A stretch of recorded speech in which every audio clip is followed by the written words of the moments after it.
everyone, this is Locke and welcome back to another video on the Gray Builds YouTube channel. And honestly, it's been a while since we've done this with the Lego City, but here we are. I've got some things I want to talk about the Lego City, and I also want to talk about some future plans for the Lego City, including a potential overhaul, as well as talking about things that have happened lately with the YouTube channel. And you're probably wondering, why have you done very few videos in the past couple of weeks? Or why was your last video about a video game franchise instead of, specifically just talking about Lego City stuff? Well, I'll get to that. But first I want to start with the stuff in the Lego City, because there's a few changes that are going to stay for a while that I want to talk about. Starting with the new and updated freight train here. I wanted to update the freight train because the previous freight train had its power coming from a false power from the boxcars. And for me, I kind of liked that, but it did struggle on some turns in the Lego City because of that. So I've moved everything from the technological components for the power function system to the engine, and then changed some of the cars. We've extended the tanker, and that provides more room for different liquids to be stored. But we also added this flatbed car. And beyond just changing the colors, the other change with this flatbed car is that it holds these different little crates that I've been designing, and they also go on these trucks here, and when I get to doing the cargo ship in the city, we'll also be able to hold those. So the idea is that every different type of transportation for cargo can use the exact same system of cargo. Just these little shipping containers here. Now, I'm pretty happy with how this train looks. I didn't go for a specific design in mind for this. I kind of just went based on some of my favorite Lego City train designs that I've seen in the past. And for the cars, I just wanted to make sure that they were functional and didn't weigh as much as the previous ones to not weigh the train down so much. Now, the other train that I decided to redo was the passenger train here. And the main reason for redoing this one was because I wanted to go for something a bit more unique. So instead of doing a bullet train design or regular, passenger train design, I went for something a little different. This front here is using the windscreen from a helicopter, which is a pretty fun use of that piece. And I decided that this train needed more front weight. So the battery box is actually in the front of the engine, as opposed towards the back where it normally is on other sets. Now, I also had lots of gold, and that gold is just because I wanted to add gold to my trains. I'm trying to build a Ninjago cityscape, and gold on things usually makes it look more Ninjago-like, as kind of silly as that sounds. So this train, I'm pretty happy with it. It doesn't have a idea of what it's specifically based on. I kind of just wanted to make something a little bit more custom and freeform. Since it is Ninjago, it doesn't need to be 100% realistic. But I also thought I really wanted to use the helicopter cockpit piece or windscreen for something. And I'm pretty happy with how this turned out. Now, if we go to the other side of the city, there's some other changes I've been working on, such as this garden here where I've been planting different little crops in here just to add some more detail to the farm. And across from that, you can see I've been adding some more nature detailing, and I have some prototype houses here for the suburban area. Now, these are not complete houses, but I wanted to go for a more Ninjago style, and this does it pretty well. Additionally, there's lots and lots of foliage on the ground. I wanted to try and make some of the land over here look overgrown, and I think I succeeded with that. Additionally, above that, there are these giant tree builds that I made that are supposed to be similar to the trees shown in Ninjago Dragon's Rising Season 4 Part 1 with the Whispering Wood. I really liked that location, so I thought, why not try and build some of those trees for myself? And they might not be perfect, but I'm pretty happy with how they looked. Now, moving on, we have a couple of things that will probably show up in a future video when I get around to it, like this little urgent care building. I do want to do a separate video on that because it's kind of hard to get the camera to look at it inside the city, but I can easily remove it. It's modular, just like most of the buildings in the city.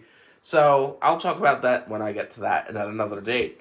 However, regarding the city, I had some inspiration recently from some other content creators on YouTube who are also the same people, surprisingly, that inspired me to do this whole Lego City thing in the first place, at least posting it to YouTube, which is JangBricks and Brixie. Now, JangBricks hasn't really posted too much city content as of late, which is kind of a shame. I really would like to see what he's going to do with his new city idea. But in this case, the inspiration I had was after I was watching some of his older videos, I realized he was kind of taking his time and reorganizing things and rebuilding things. And his newest layout is a complete refresh by getting rid of all the sets that he has and just doing full custom. While I may not want to do that entirely, I do like the concept, and I'm kind of keen to see what he does next with it. Brixie is also doing something similar. He's decided to downsize out of the warehouse he used to be designing his Lego City in, and because he's now working on a smaller scale, I feel like it's more relatable to people like me that are just trying to build a Lego City in their own room. So for me, I'm kind of happy to see what happens to that as well. But that did get me thinking. What happens if I decide to go and rearrange the entire city again? And in this case, I'm thinking about potentially redoing the entire section of the city that's not the farm area or the mountain area. My main reasons for doing this is primarily for stop animation. As you may know, if you've been around before, I am trying to get closer and closer to be able to actually start filming a stop animation series, but this current LEGO City layout makes it very difficult to do. Even with the modular buildings and the ability for me to move them and get them out of the way, there are some other issues I have with this city, such as the sidewalks not being uniform size. Like, here we have one that's 4, here we have one that's 6. Now that doesn't seem that bad, until you realize I have sidewalks over here that are only 3 studs wide, or 1 stud wide, or 2 studs wide. I really kind of need to pick a size and hope that there's enough space for me to work with stop animation on that size. So, in the future, that'll be something that I work on with this new city update. But the other thing was, I've refined my skills a lot throughout these different iterations of the LEGO City build, and I think I have a good idea of the layout I want. I really like the nature stuff being towards the west side of the city, and I really like the idea of the east side of the city having a port and a beach. Though I never really got the chance to fully utilize this port or finish it, but I plan to do so in the next layout. The other thing that I wanted to focus on was I want a residential district in the middle. I want a nature district with a campground set up or something and a castle on the mountain in the rural section. And then closer to the beach, I want to do, instead of like having an extra large beach like I have now, I want to keep like the boardwalk look of the amusement park, which I like. But I want to kind of change it so this is where the downtown stuff is over here, so that it goes from downtown at the seaside towards mountain ranges and nature on the other side. Just to change up the layout a little bit, and also, there's a lot of empty space in this city right now. There's these giant open patches of gray space where you could easily be putting tons of buildings, but the way I currently have the roads laid out, that's just not really a possibility. So I really want to focus on changing that in the future. Now, if you've been wondering why I haven't been posting lately, or why my last video was about a video game instead of about my LEGO City, there's a couple of reasons for that. The first off is my videos don't perform as well as they used to on YouTube, and that was kind of getting me down for a little while. So I wanted to take some time to hopefully rethink through why I'm doing YouTube. And in this case, I've decided I'm just going to keep doing it for fun. No, not focusing on an upload schedule, not focusing on trying to get content out for the sake of getting content out. I just want to do YouTube for fun, the way I always have, the way I started out. And to start with that, I've planned a LEGO store trip that's happening relatively soon that I plan to go back to looking to do some reviewing of sets. There's a new couple of trains that just came out from LEGO City, and there's another Ninjago 4 Plus set with a cool dragon in it that I want to pick up too to do a review on. So, all things considered, there's a lot of stuff I'd love to do on YouTube. I just kind of lacked the motivation for a while, and I think I'm back in the swing of it. So, while I can't say you can expect videos on a regular basis from me, you can at least expect a few more than you've been having in the past couple of months. As for the Power World video, well, I genuinely enjoy playing the game, and I figured I'd do something to bridge the gap between the two. So, if you do like that video, that's good. I do talk a little bit about the base building that I like to do in that game as well, so feel free to check it out. Additionally, if you're worried about this LEGO City and it going away, that's kind of what this video has been doing. If you turn the volume off and go and just look instead of listen to the display footage that I'm showing, this will act as the final overlook of this current city in its current state.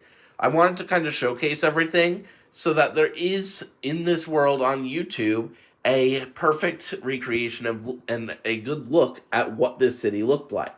Basically, this city will never be permanently gone, even when it changes, because there's always been, and always will be, documentation of it throughout my channel. So you can see not just this iteration of the city, but the previous ones that I've did, and the very first one that I was able to put together on YouTube that was done on a single shelf. which is very funny because some other YouTubers like Brixie have decided to start doing that idea of putting some buildings on a shelf to make a city. So I'm kind of happy to see that happening more. Now, that's pretty much it for this video. I know it's been a long one, longer than most of my videos. If you're still here at the end, feel free to leave a comment of some things you might want to see in the new LEGO City.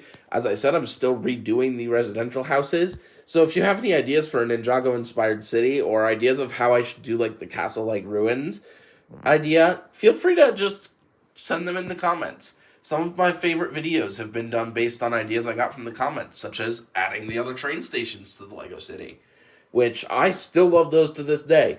And even though they're not modular, I plan to save as much of them as I possibly can. So, with that out of the way, I hope you all enjoyed this video, and I'll see you in the next one, which should be sooner rather than later, and I hope you all have a great day.